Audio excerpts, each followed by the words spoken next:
too much into plantation. I love that. So it makes us two because even I'm fond of plantation. I'm fond of gardening as well. So I have a lot of pots in my room also, and even outside in the terrace. Okay, Nice. great to know. My name is Vipul, by the way, and I am a personality development trainer by profession. I come from the holy land of Uttarakhand, Devbhoomi Uttarakhand, as we call it here with love and pride.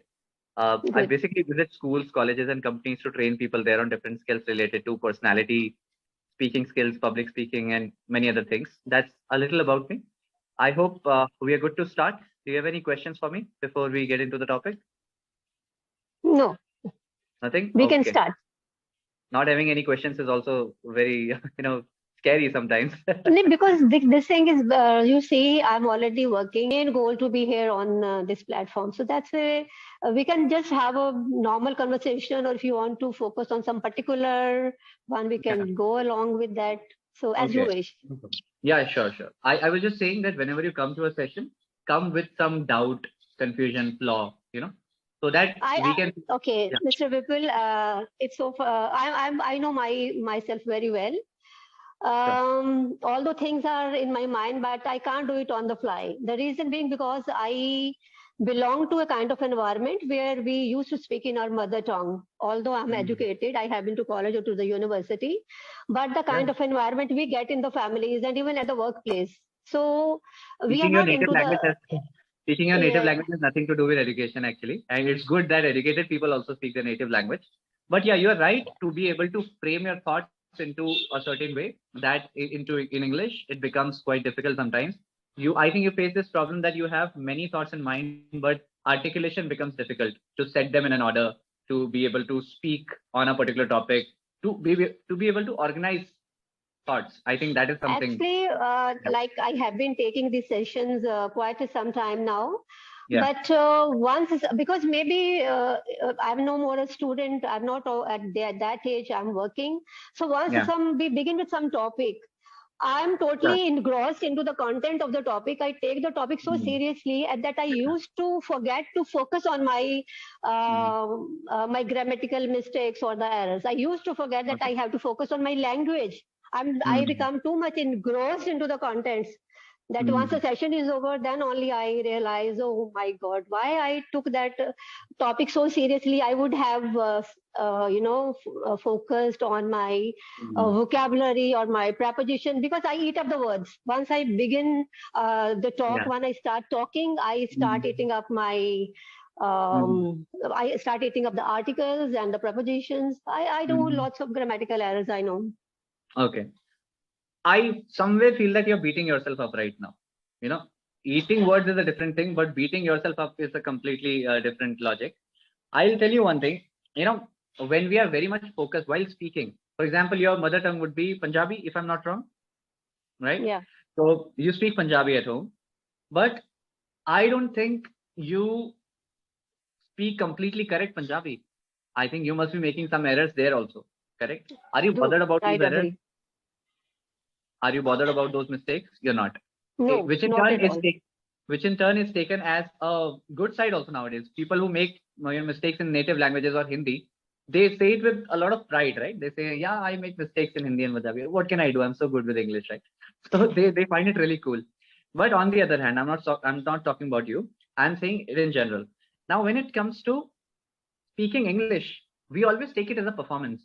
Like you just said, that fluency, grammar, I don't focus on grammar, prepositions. There are prepositions in Punjabi as well. You're not bothered about them. Why are you bothered about them in English? Because maybe people notice it. Maybe this language has become more of a performance and less of a language. I think that's the problem. The way we approach it. Yeah. So just look at one bright side, that there are many people who lack this fluency that you already have. Celebrate it a little. That's one thing. Second thing, work on your preposition and grammar outside the conversation. In the class also, apart from the conversation, we can discuss some mistakes that you're making. Okay. Some typical grammar lessons based on the flaws that you have right now, based on the confusions that are prevailing in your mind.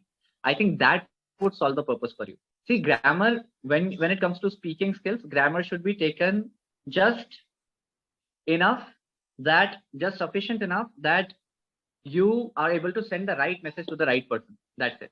For example, if I say I like to eat bread, okay, I like to eat bread, and in place of it, I'm saying I ate bread. These two sentences are completely different. There's a grammatical mistake because I want to say something in regular, but I'm saying about one incident. This is where grammar becomes a problem. When there are small mistakes, don't go back to them while speaking. While speaking, never go back to them. Otherwise, you would be beating yourself up. See, this is one thing that was taught to us by many board exam teachers. They used to tell us, if you make a mistake, don't cut it in the exam. If you cut the mistake, then the invigilator would notice the mistake and would read the whole content around it. So why do you want to grab the attention towards your mistake? Right? That's one thing. But don't think that I don't concentrate on grammar. I'm a big time grammar Nazi. I will do that, but I'll tell you, not after the class also, but in between as well, I'll tell you. So that you can correct it, but not during your speaking. Correct it after you have done one sentence. Okay? That's one thing. This is a better way to approach it. You would learn better in this way. It's just my suggestion to you. Okay? Very unsolicited suggestion, but I hope you like it. Okay. Definitely. It suits me a lot. Yeah, it does. It does. Because, stop beating yourself right now. You are speaking very well, by the way, right? Okay, you're doing a good job. Now, obviously, there's room for improvement, but room for improvement can not only be in grammar, it can also be in content. Maybe that tendency that you just said that I keep on speaking a lot about the topic, I get so much engrossed, that's fine. But, over explaining things can be a problem for the listener. Conversation happens always for the listener, not for the speaker, right? In India, it's the other way around. We like to express more. We like to speak more to express less. But in other countries, it's about lesser sentences and more expression, right? To be able to express more with lesser sentences. Less is more. Yeah, less is more. The concept of Finland, obviously. It's a beautiful concept, isn't it? Great concept. Okay, let's get started then. We'll speak about, the topic is childhood, and I'm really fascinated with the childhood that people face. I think you must have resided in some area of Punjab only when you were a little kid. Were you? Okay, tell me about your childhood. Where were you born, and explain the surroundings when you grew up. Actually, I was born in Delhi, but at very early stage, my parents moved to Amritsar, Punjab. Okay. So my schooling till primary level, that has happened in my mom's school. So I was not a very extraordinary child, but being the child of a school teacher, it was assumed that I would perform extraordinary well, kind of. But I was very ordinary student. As a student, I was very ordinary child. Yeah. And after the school time was over, we used to go out to play, just throwing the bag around, and we used to move out. And at that time, we didn't have much of the privileges or much of the gadgets to play. And being girl, I remember simply, if I go back to my childhood, we used to play Stapu. Are you familiar with Stapu? It's, I think, hopscotch. By drawing a triangle on the surface, on the ground, and then making that bigger triangle, not triangle, sorry, rectangle, and then cutting down by a vertical and horizontal lines into. Throw the stone there. Yeah, throw the stone. We Pittu. used to play that. Pittu in our face. Yeah. Okay, we used to call it as Stapu. And it is in Majha and Doaba region, it is called Stapu. Okay. I remember we used to call. Then another game would have been the Gite, by throwing the ball in the air and popping the ball in the air. Yeah. So that was the kinds of games we used to play. This is good. This is interesting. Yeah. Well, I think the Northern Belt shares a lot in common in terms of games, because I had a sister, and I'm sorry, but these games are very, people have made a bias around these games. They say that these are ladies' games, but I used to love them, by the way. I used to love those Piddu and this Gitte also. I loved it a lot. Very difficult, by the way, not that easy. People tell me that just ladies' game. But so far as my childhood memories are concerned, we simply had these 2 or 3 games at the maximum. Not many other games. Okay. Mm-hmm.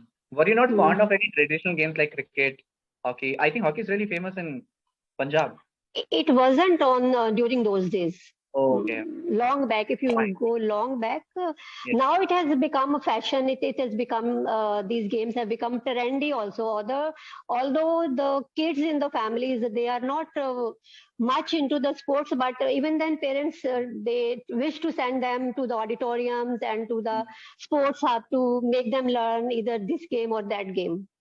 So in my days, in my times, we didn't have much of the options, because moreover it Mm. depends upon your family circumstances and the Mm. kind of environment you live in. So that affects a Mm. lot in shaping the graph of the child. You're right. So You're that right. matters a lot. The trajectory actually moves in that direction only. But you Yeah. tell me one thing. When you were growing up, obviously Bollywood was also making it huge. Hindi film industry was coming into play. So, any particular actors or actresses that you were very fond of, or did you also bunk your school to maybe watch a movie or something? My No, father was like that. no. My father was very strict, and the norms and everything was, like a kind of all experiments were being done on Yeah, me at that time. yeah. But my father was very strict. So Very even strict. at once I moved to the college or to the university, even I couldn't dare to bunk from the class and then go out to see a movie, to watch a movie. Yeah. Once I got a permission, official permission from my dad, that whole of my classmates, they want to go to see a movie. That was Sagar.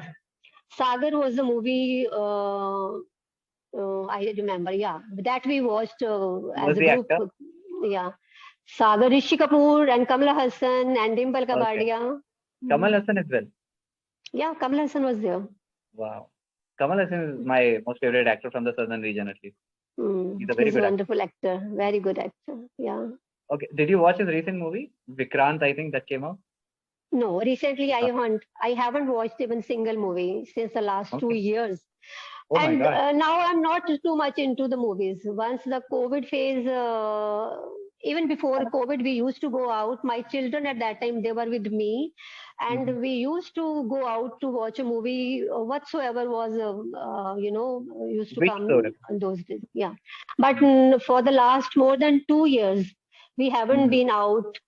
That's interesting. Maybe I have changed, my interests have changed. My kids are now not with me. They have Mm. moved outside to pursue their careers. Mhm. So Yeah. I don't find any specific reason, because at this very stage I'm not that much fascinated by Movie. the film stars. Okay. So I do you watch simply, these movies at home on Netflix, on Amazon Prime? no, No. Okay. not much. I'm mainly into my job work, or if I Okay. have extra time, then I focus that, I give that time to my lawn. Then I have old parents in the family. I spend some time with the parents, and Mm. nowadays I'm totally into this learning speaking English. Also, I watch whenever I'm heading in the morning, I'm heading to my office or going back, I then Mhm. just open my phone and I open YouTube and listen to any Mhm. motivational speech, either by maybe by Michelle Obama or Priyanka Chopra, anybody who speaks well, who Okay. talks well, I listen to them. Okay. And Any then, one thing, because I have read a book. I'm sorry, I'm cutting in between. But I have read a book from Michelle Obama. I'm forgetting the name. Very good book it was. Someone gifted it to me. And that person said that you will be able to respect ladies more if you read this. I already respect ladies a lot, but I don't know why that comment came. But yeah, you tell me any one line that, any one incident or line that you know about Michelle Obama that fascinated you a lot. she hailed from a very ordinary family. Hmm. She had very hard times in during her childhood and adolescent period. Hmm. So, from a very middle class family, she reached to the top of the, you can say, world.